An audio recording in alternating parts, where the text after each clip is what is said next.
গৌরাঙ্গের দাস হবে তার নামের আগে নিত্যলীলা যোগ হবে, আর যে গৌরাঙ্গের দাস হবে না স্বর্গীয় হবে, চাঁদ বুঝবে। চাঁদ কোথায় থাকে জানেন তো?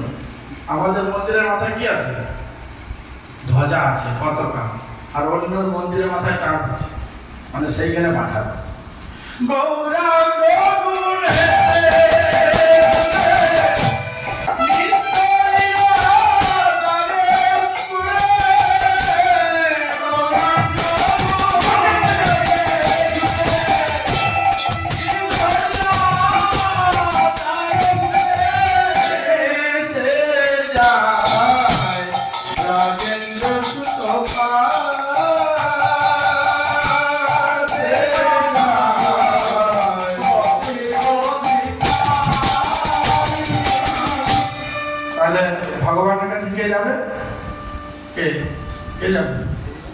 যে গৌরাঙ্গের গুণ আপ্ত হয়েছে, তাহলে গৌরাঙ্গের গুণ পেতে হবে তো। সমাধমা তপস্য খান্ত সমাধা জ্ঞান বিজ্ঞান আস্তিক্য, এটা ব্রাহ্মণের গুণ। হ্যাঁ, ব্রাহ্মণের গুণ পেলে তুমি বেলপাতা নিয়ে বলো ন ঠাকুর বেলপাতা, আমি চললাম কলকাতা। কিন্তু এটাকে টপকে বলতে হবে 26 টাকা কলকাতা, বুঝেছেন? না হলে তাহলে সে যায় ব্রজেন্দ্র সুতপাস। ব্রজেন্দ্র সুতপাস অর্থাৎ ব্রজের যে নন্দন, তার সন্নিকট আপনি লাভ করতে পারবেন। বুঝা গেল? সেই অধিকার পাবে পূজা করার, সেই পাবে বিগ্রহ সেবার অধিকার, সেই হচ্ছে অর্চন করার পারবে, সেই সব কিছু করতে পারবে। ভগবান তার কাছে চেয়ে খাবে। চেয়ে খাওয়ার একটা টেস্ট আছে, জানেন তো? যারা চলে যাচ্ছে চিন্তা চম্পকলতা, তাদের ফল প্রসাদ গুলো দিয়ে দিল, নাহলে আমার বাচ্চারা কিন্তু চলে যাবে, ছোট ছোট তো যেতেও পারে, দিয়ে দাও।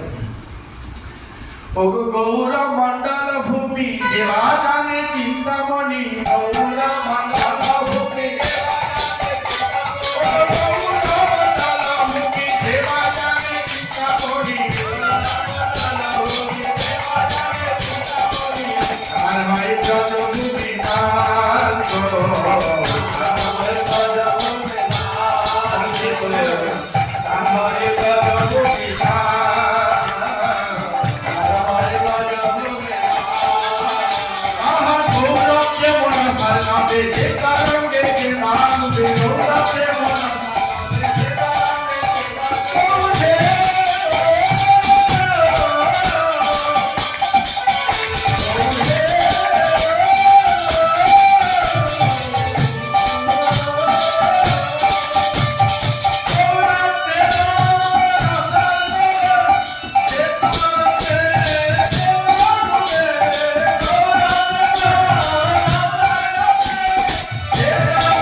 যে রাধা মাধব অন্তরঙ্গ কে, যে ঢেউ খেতে শিখেছে। তা সমুদ্রে সবাই নামে তো পুরীতে গেলে? সবাই পুরী গিয়েছেন? হাত তুলুন তো দেখি। এবার নামান। ঢেউ খেয়েছেন কতজন? হ্যাঁ, 1-2 কিলোমিটার গিয়েছেন তো? মানে যে যতদূর যেতে পারছে সে ততদূর ভক্তি পথে যেতে পারবে, নাহলে সামনে ছপর ছপর করলে কি করে? যেতে হবে তো। আমাদের কটা তালা জানেন তো? মানে যে যাওয়ার আমাদের লক্ষ্য কটা? 16 তালা। মানে তাহলে 16 তালা মানে এক তালা মানে কটা সিঁড়ি গো? তার হিসাব আছে না? হ্যাঁ, একটা তালা উঠতে গেলে কটা সিঁড়ি? 22টা সিঁড়ি। তাহলে 22 × 16 কটা সিঁড়ি হচ্ছে? হিসাব করছি।